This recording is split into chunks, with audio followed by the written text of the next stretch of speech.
this time, then, we are going to give a lecture, The Creative Gifts of God to Man. Let us, at first, be aware of our identity. Without contact with God, we could not be, let alone have or possess His gifts.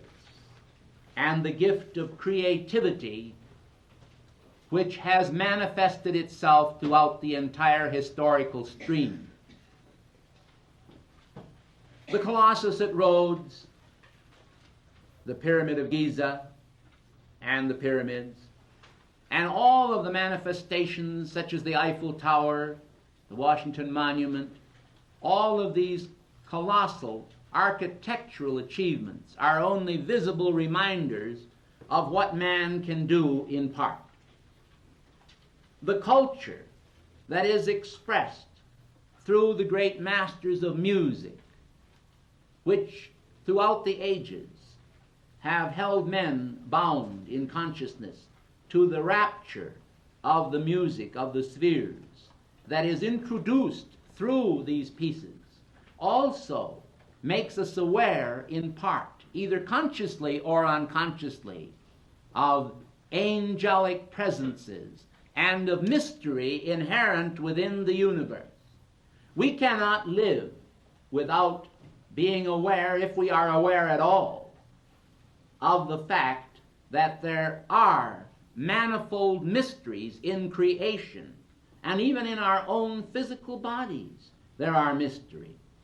There are mysteries as to why on some days we feel better than others, why we are more alert, why we hold greater awareness with life, and why at other times we may feel isolated and separated. Then, too, in the matter of time, kal, in the Sanskrit, and space, desh, in the Sanskrit, we realize that time and space are realities of sorts which we face, and they seem to hold reality for us, but in the sense of immortality they do not, for only the eternal now, or the funnel of expansion into the future as well as backward into the past. Only through that funnel can we really come to realize that the now brings to pass in the nexus of our consciousness, in the center of our being, our awareness of time and space. The realm of the fourth dimension, which of course has been bandied about so much and discussed by the late Albert Einstein and other great mathematicians and so forth, scientists, has always intrigued most of us because it has given us some concept of possibility or an extension of possibility. I have said before, and I would like to emphasize it again for the benefit of those of you who have not heard us speak on this before, the statement that was made by Khalil Gibran, where he said that we live in the crystal and we live in the mist, and who can say that the crystal is not the mist in a state of decay, showing to us then that our consciousness in itself may husband various motivations, and that these motivations may materialize as fact or may remain as fancy in our consciousness. Yet we are accountable in the eyes of the universal computer, the great karmic consciousness of God, for every jot of our energy which we use. Every jot of our energy and every tittle of that energy is something for which we must give account. But supposing now that it were not so, then what would happen to the great positive energies that we ourselves from time to time use, hopefully always use?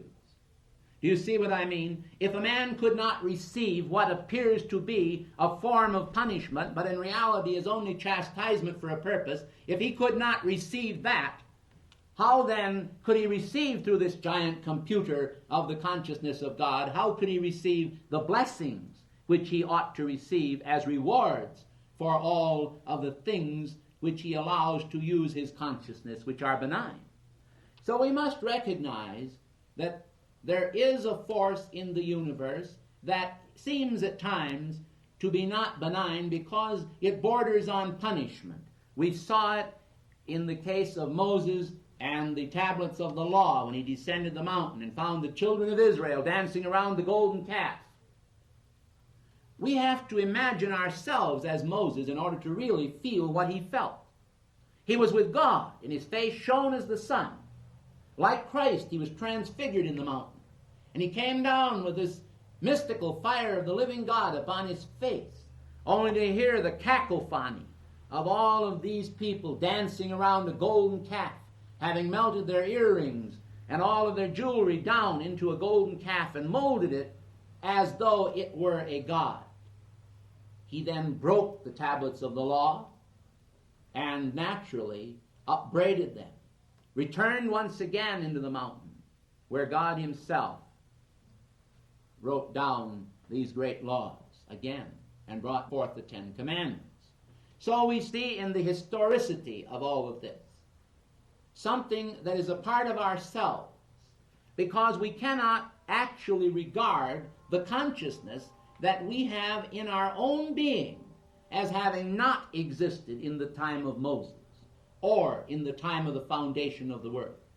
The consciousness that we have has always been with God. This consciousness then has, through the ages, involved itself in all of man's debacles as well as his successes.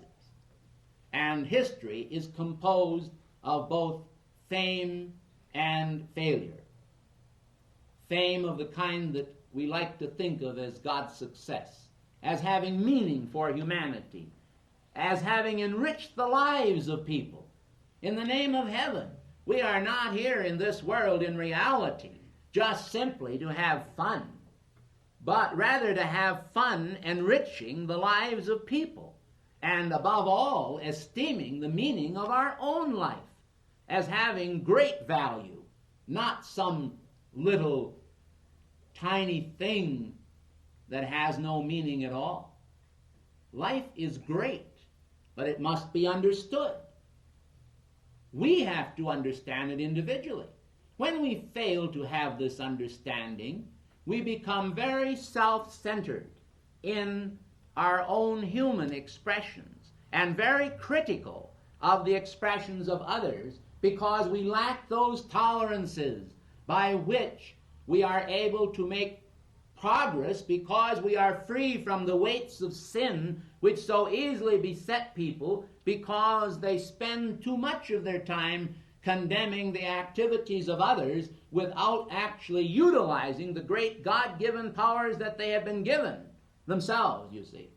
We should then highly resolve to cease any criticisms, no matter how valid they may seem, and recognize the greatness, the potential that exists in the universe as the creative gift of God. Now, there is no question that man is creative. He has inventive genius.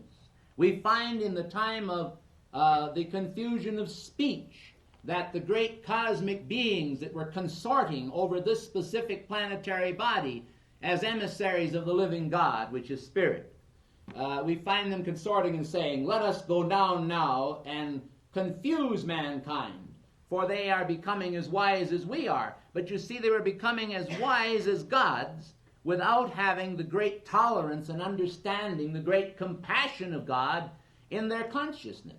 And therefore, they were very prone to possibly enter into warlike expressions and competitive actions, these competitive actions generating wars and confusion in the world.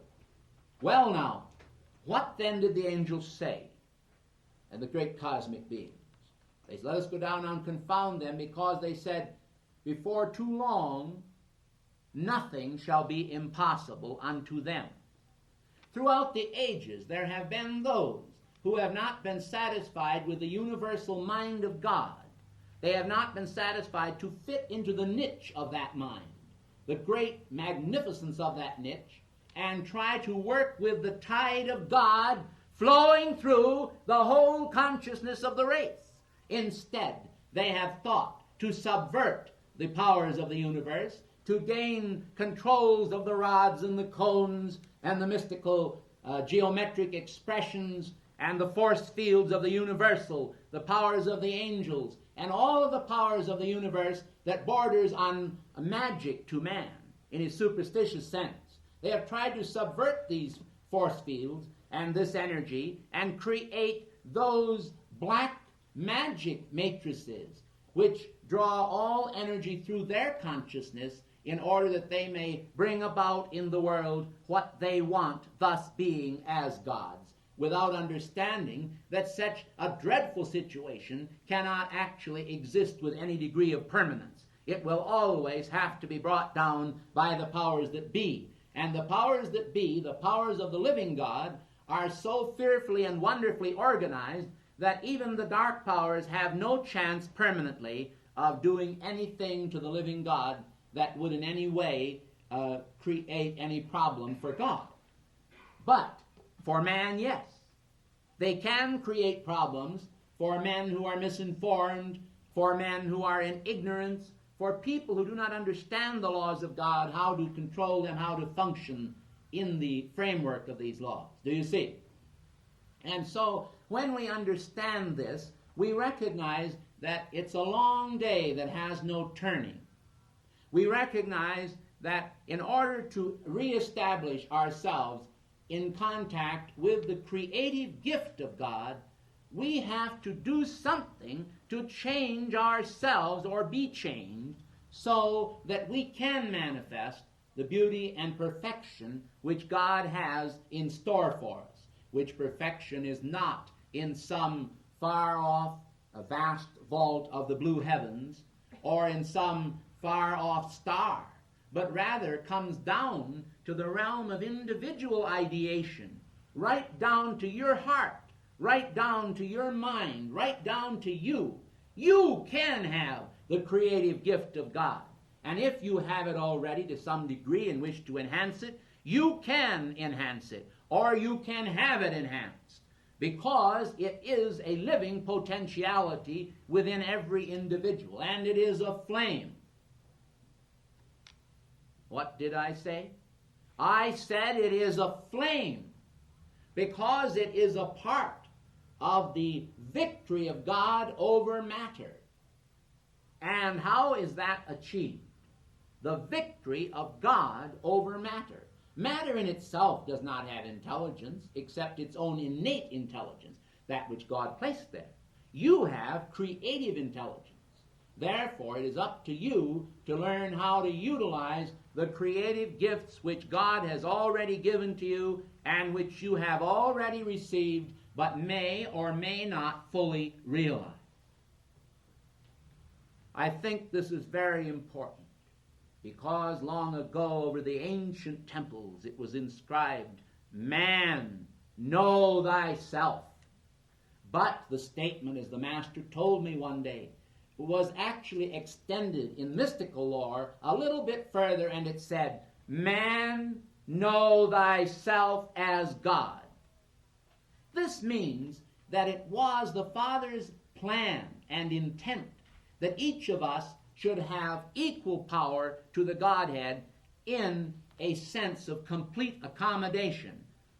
Thy will be done being the ancient mantram which the Christ or the Logos used when descending to the planetary body in the first place in order to perform creative acts. Thy will be done being of necessity, was a necessity, because where you have large numbers of creative intelligences all working together, millions and billions and quadrillions, and God only knows how many such intelligence exist in cosmos, when you have all of these, it is absolutely essential from a scientific standpoint to see that they work together and not separately. If they work separately and in contradiction to each other, you would then create on any planet the same forces that were created on Maldek when it then was exploded because of the contradiction of forces. Thy will be done is the universal mantra which keys the universe to respond to you, but cannot be uttered unfaithfully. If it is uttered unfaithfully, the karmic retribution that returns to you then is unbelievable. We know this.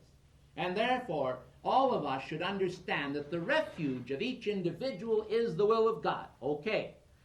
We come to another point. Man will say, how do I know the will of God?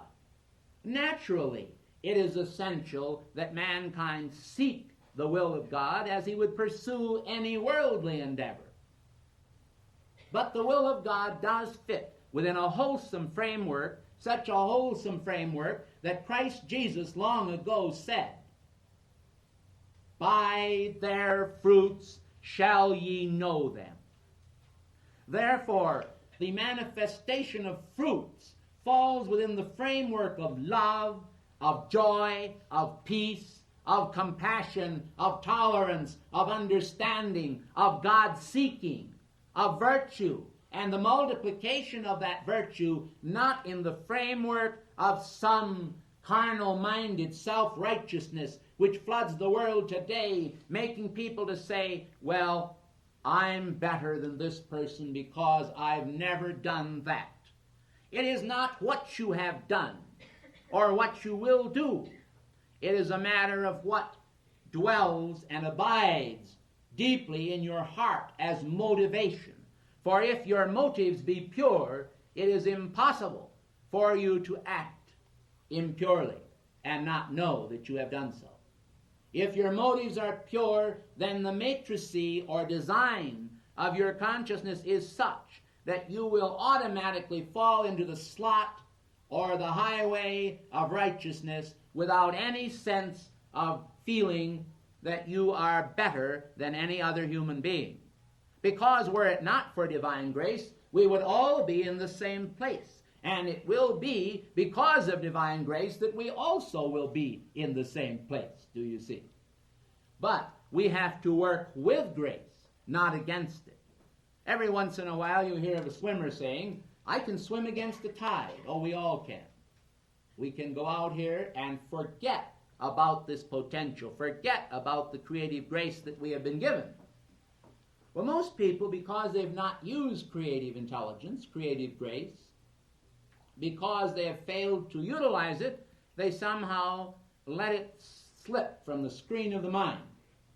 The old saying, there's many a slip twixt the cup and the lip, is one which is brought to bear on our life when we first start to try to use creative grace. Because in most cases we do not meet with success. In other words, we start with faltering footsteps. We actually move with uncertainty into this realm because we are doing an about-face. We are entering into the realm of that long road, you see, but now we have made the turning from the human or the carnal consciousness, and now that long road that is ahead will also prove to be a road of temptation. It will be temptation primarily through our lack of understanding. What I mean by that is that we will have a goodly portion of understanding without always having enough understanding to really know what is behind every expression and every test that comes to us on the highway of life. You know, it would be so easy if we could just take a road map and say, here we are in Jerusalem. Now we're going to Jericho. All right? You can get your little road maps and you can follow those maps and you'll get there with absolute certainty. But whereas the spiritual highway is just as well marked in reality, it is not in ordinary hieroglyphs. You know what I mean? The way to God is often engraved upon man's soul and mind by hieroglyphs of the Spirit that require deciphering and patience. Well, why is this so? Primarily because each man throughout the centuries has always thought, in most cases, upon the reliability of his own consciousness and no one else's. But somewhere along the line, most people have become aware that their consciousness falls short of the mark that they desire to express. Hence, they begin to turn toward others who may be imbued by the Holy Spirit, or perhaps the unholy Spirit, who knows, with many ideas that they feel are right. And of this Jesus Christ said, he said, there is a way that seemeth right unto a man, and the end thereof is death. So we must understand that seeking for God is a very common thing. And those who have been upon the battlefields during this particular era are well aware of the fact that in most cases there are no atheists upon the battlefields. For men finally understand when facing death that it means, as they see it, an extinction of their name, of their personality, or so they think. And so, facing death, they have a desire to have a sudden revelation that will initiate them into all the mysteries of God, so that they will understand all these mysteries and be prepared to enter that place of mystery. But all of us should know that such is not the case, because the astral realm is a fearful place for the uninitiated individual to go into. And that is why we so heartily recommend that people begin to form not only an acquaintanceship with God and the Masters, but with their own soul, and to understand how even to move. For example, in cases of leaving the physical body and traveling through the process of the travels of the soul to another part of the world, not just a physical journey, but a travel outside of the body itself. If you don't know how to do it, you could become invaded by forces you know not of and find yourselves returning to your body temple in a very uncomfortable manner, because some forces could have come into that body temple while you were absent from it.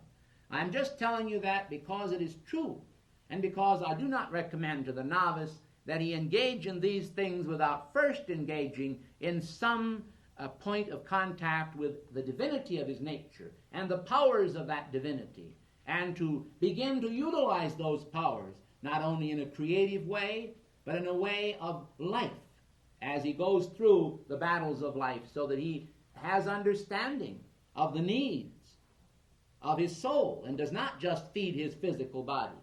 You just stop for a minute and you think, what do people do first of all if they take a journey somewhere? They take a journey somewhere and they get off a bus or a plane, especially if that bus or plane is not equipped with anything to drink or to eat. Which way do they turn first when they get off of that vehicle? Why, they're perfect victims for the hawkers in foreign countries as well as even here, that will come out and say, here's a nice cold drink. The old episode of the lemonade, rattling the lemonade with a little ice cube in front of someone's face. They'll pay almost any price to get it, and sometimes very foolishly, as we found out in Cairo. But the point is that people take care of the physical body, and rightly so. It is the temple of God. But if it's a temple of God, and we have that much respect for the temple of God, that we want to put pure substance into it and so forth, and protect it and care for it, keep it well and in good health, don't you think that we ought to consider the spiritual man that has endured long before the pyramids, and it endures to the present time, and hopefully will always be, because it will fulfill its destiny and one day take the dominion over itself that God intended everybody of all races and creeds and colors, all people, to take, because it's a spiritual grace, it's a spiritual birthright, it's a spiritual inheritance? I think so. I believe with all my heart that we must not blame others for our own failures. I think the failures that we make, if we make them, and I hope we don't, but we will, we're going to stumble our toe once in a while, and if we stumble our toe at any point in our spiritual evolution, if we can only learn to get up and not listen to that nagging voice of the enemy that says, now you've fallen, and you don't have a chance with God, you can't make it, so why not do what you want to do? And then you ask yourself, well, what do I want to do? You see, that's the first thing. What do I want to do? Well, the same old bromides are here in the world, the same old sense methods of happiness that mankind has followed for centuries without any real satisfaction. So, in some cases, people are wise enough to not listen to him. In other cases, they listen with great regret afterward. But nevertheless, even though they may have these failures upon the spiritual path, if they will only learn to get up as quickly as they can and return, because who wants some karmic record stamped down in, I won't say black ink, but indelible ink, that says, here, my good man, my good woman, you have made this record, you did it, and you got to clean it up. Well, you know, the great problem in Christianity was that they never did understand this. They never understood it even when Jesus told them about this. He said not a jot or a tittle could be removed until all was fulfilled of the law. Well, he said that and they didn't even listen to it, because all they listened to was the fact that I am the true vine and all this sort of the Beatitudes and things like that, without understanding that the law of karma has never changed and never could change, because it's a basic and universal law. So regardless of the great power of forgiveness that is inherent within the Godhead and should be in ourselves, the power to forgive ourselves for our mistakes and go onward, regardless of that, we still have to reckon with the return of whatever we have sent out into the universe at any age, at any particular point in our past, be it in our last life, the life before that, or back 10 lifetimes ago. If it still remains a record and has not been adjudicated, then look out, because somewhere it's going to come back to you for redemption. But I don't think we should take it with fear. I don't think we should view it with fear. We should adapt the attitude of the great masters. You know what the masters do when they see something coming back from their karmic past? I'm talking about masters who are not ascended now. Or even at the ascended level, if they had some karma to balance, they do the same thing. But you know what the unascended masters do? They look at it and they say, oh joy, come right on. I'm waiting for you. Let's get balanced. That's what they say. Instead of stiffening up with fear and saying, my karma's coming back to me now. What am I going to do about it? You know, a lot of times the great law winks at man's ignorance. And he goes along creating karma, and creating karma is like ingestion. As long as you are ingesting, as long as you're in the process of creating karma, sometimes the law will not allow you to even balance karma, because, you see, while it's flowing out into action, it's getting so giant after a while and leading you down the downward trail that, you see, it doesn't leave any room for the karma to come back. Does that make any sense to you? The stream of a man's karma is going out. It's just like filling your esophagus full of food. You see what I mean? And it all goes in, but none of it comes out. And so it keeps piling up and building up as a record. But then, when you first start to turn toward the spiritual path, many times it will almost automatically start to return when you get back on the spiritual path and you say, Father, now I'm coming home. And God looks down and he says, well, have you really made your mind up? And people say, oh, yes, I made it up. It's all made up. But the first test that comes along, they go right back to the same type of consciousness that they had before that made them do it in the first place. This often happens.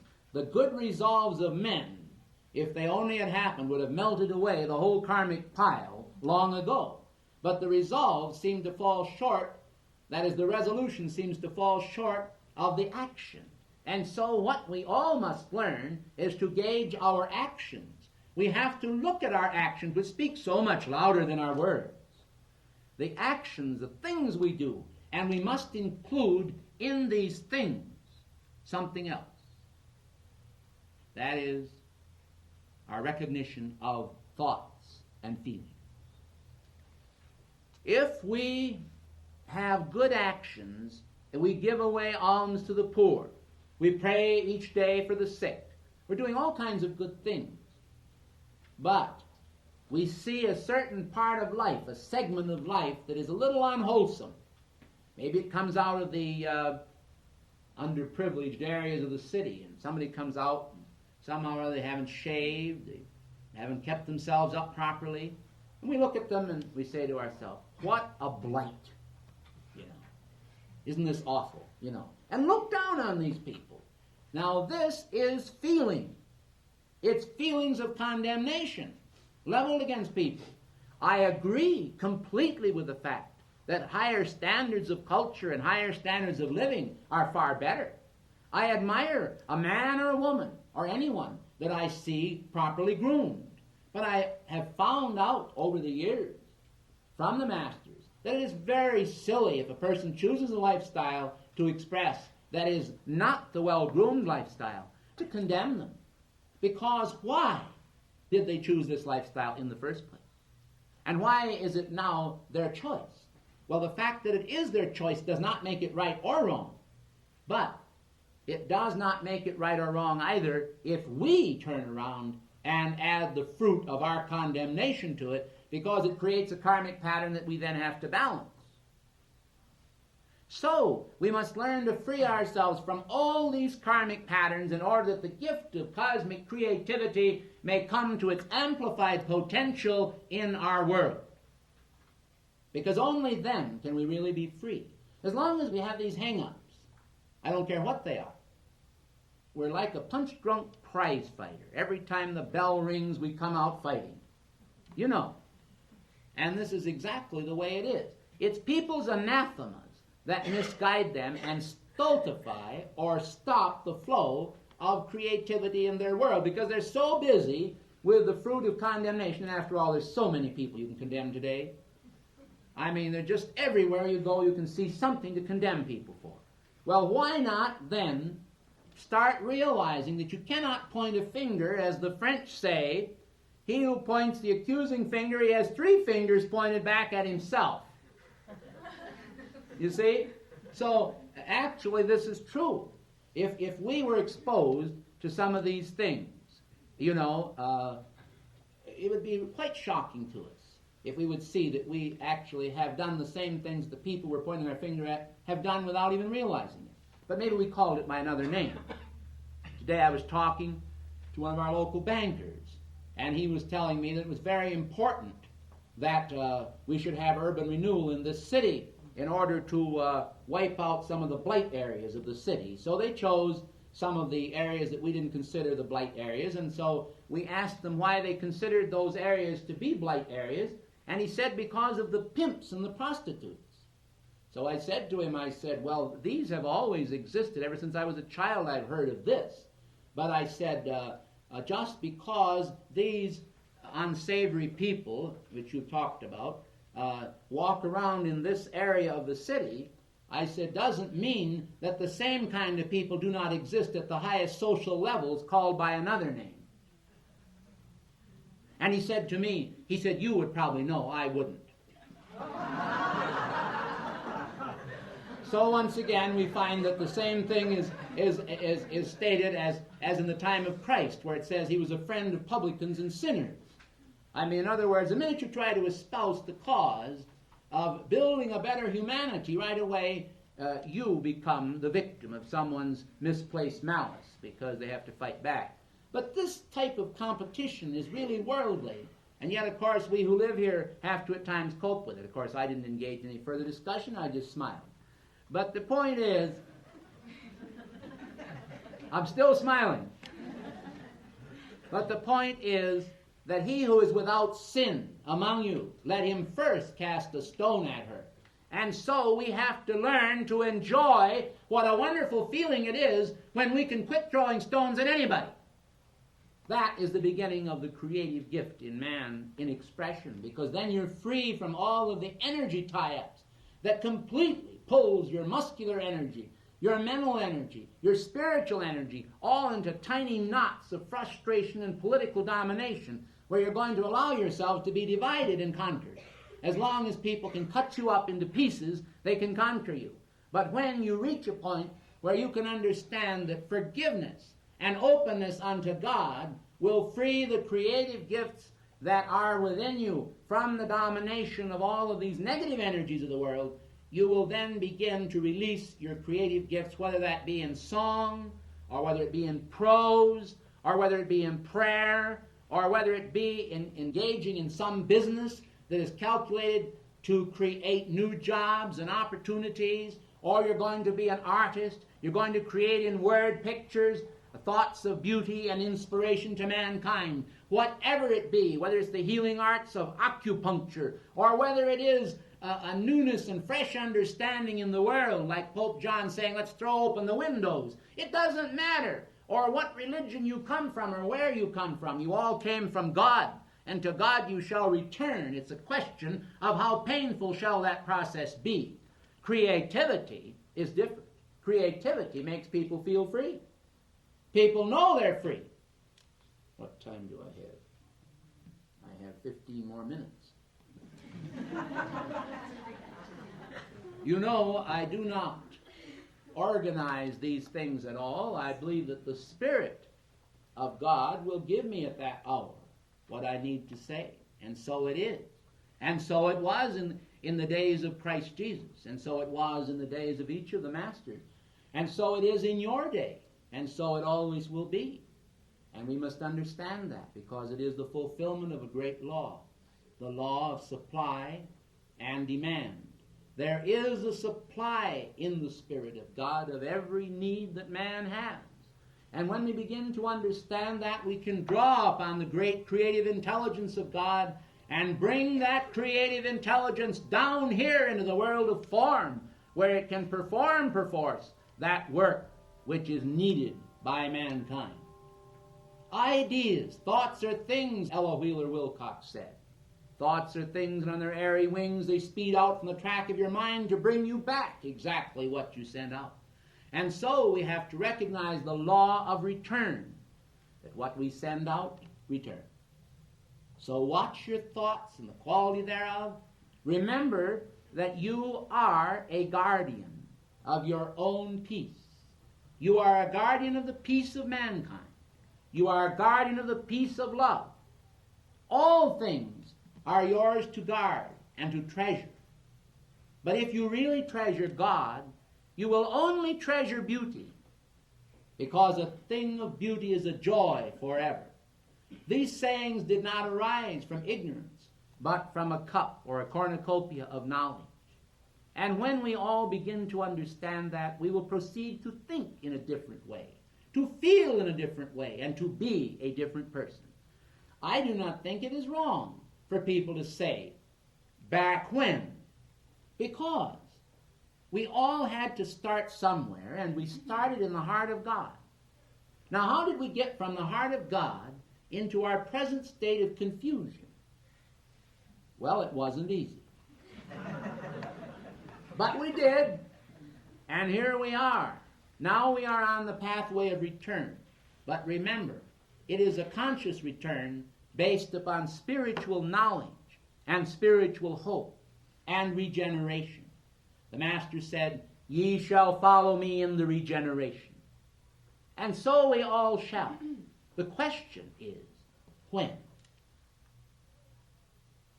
Thousands and thousands of our people have answered that question. No, they're not all the way home yet, but they're on the way, and some of them have returned home, successfully ascended. I have made contact with some of them. They have made contact with me. And through God and through Christ and through the great masters, we have come to realize that there is hope for all today, but the hope is in ourselves. It is not in someone else. It does not matter what someone else does to creatively stifle us. If we allow them to stifle us, we can't point the finger at them and say, they did it. We did it. You see the point? So we have to determine that nobody is going to stifle us. Nobody is going to take our crown. If we allow people to take our crown, we have no one to blame but ourselves. Now, this attitude is taught in the temples of the masters, in the great inner temples, because there is no other way. If there were, God himself would intervene for you. Christ himself would intervene for you. He would intervene to the extent that he would lose none. He would not lose a single person. Even in one lifetime, he'd let man achieve perfection. In fact, everybody would be perfect, and the whole process would stop. We'd all be up there instead of down here. Man asked me one day, he said, if you're so good, why are you still here? So I said, Maury, I don't know what I'm going to say to him. And Maury said, just tell him that God doesn't skim off all the cream.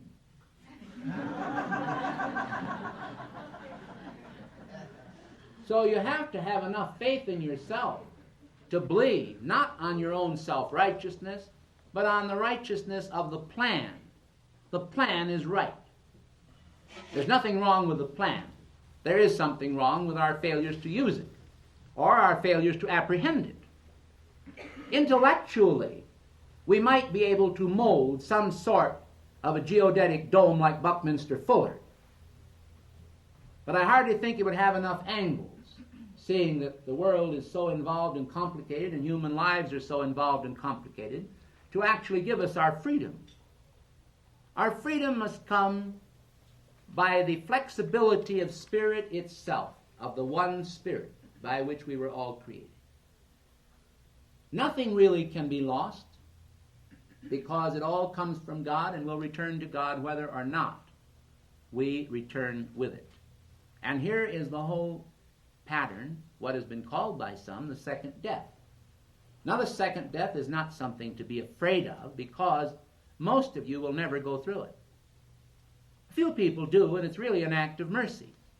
When people spend their whole lifetime, and then their next lifetime, and so on ad infinitum, in dissipating the gifts of the soul, and in cheating their fellow men and themselves, and in doing things that are without profit, when they keep doing this over and over and over again, eventually life says, well, this little lump of clay just isn't going to make it into a beautiful image even in my hands. So I'm just going to scrunch it up and put it back in the pile. Of course it will have no memory of that, because all memory then is lost, and that's why it's called the second death, because life is identified with memory. So we have to understand that we don't have to pass through such an experience. Instead of that, we can do in a celestial way what God has intended, move from glory unto glory, even as by the Spirit of the Lord. And what an animating principle this is. It just galvanizes us to life. Our physical age doesn't mean anything to it. What kind of a life we've had previously doesn't mean anything to us. Because, like Bernard McFadden used to say, that you can always make your life over. And you can.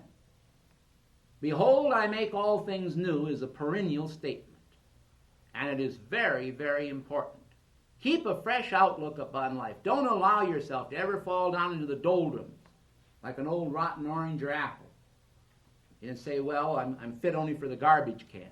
It's not true. As long as you live, there's life, there's hope. You see what I mean? But the hope is always the hope of change that you produce because you want to. God already wants to. He always has wanted to.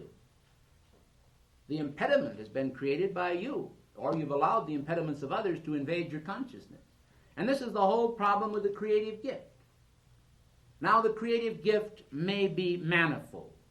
The creative gift does not have to be the creative gift of writing or speaking or the creative gift of beautiful melody creating. In other words, you're a musician. It doesn't have to be that. It doesn't have to be any particular specific thing. You can be a better carpenter, build a better mousetrap, let the world be the path to your door. It doesn't matter, because one avenue can lead to another. The tree of life is vast and infinite and very expansive and beautiful. So, just hold the hand of God with all your heart and with all your love and your determination. Keep faith with that and cast out the vacuums of despair that you've had in your work, and take a deep breath of the Holy Spirit into your nostrils and be full of the breath of life, and you will be full of the breath of opportunity and creativity. God bless you.